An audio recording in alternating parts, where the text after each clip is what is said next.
চন্দ্রবিতানের পক্ষ থেকে আমার দ্বিতীয় নিবেদন, জীবনের হিসাব, কবি সুকুমার রায়। জীবনের হিসাব।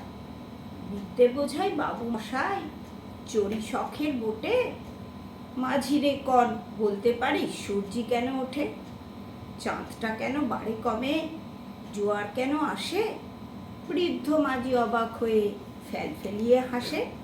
বাবু বলেন সারা জনম মল্লিরে তুই ঘাটি, জ্ঞান বিনা তোর জীবনটা যে চারিয়ানাই মাটি।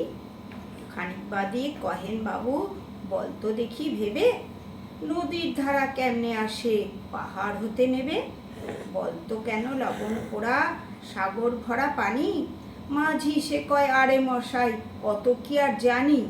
বাবু বলেন এই বয়সেও জানিস নে তা কি, জীবনটা তোর নেহাত খেলো কষ্ট আনাই ফাঁকি। আবার ভেবে কহেন বাবু বলতো ওরে বুড়ো, কেন এমন নীল দেখা যায় আকাশের ওই চূড়ো, বলতো দেখি সূর্য চাঁদে গ্রহণ লাগে কেন, বৃদ্ধ বলে আমায় কেন লজ্জা দেছেন হেন। বাবু বলেন বলবো কি আর বলবো তোরে কিতা, দেখছি এখন জীবনটা তোর 12 আনাই বৃথা। খানিক বাদে ঝড় উঠেছে, ঢেউ উঠেছে ফুলে, বাবু দেখেন নৌকাখানি ডুবলো বুঝি তুলে। মাঝিরে কন এ কি আপদ, ওরে ও ভাই মাঝি, ডুবলো নাকি নৌকো এবার, মরবো নাকি আজি। মাঝি শুধোই সাঁতার জানো, মাথা নাড়েন বাবু।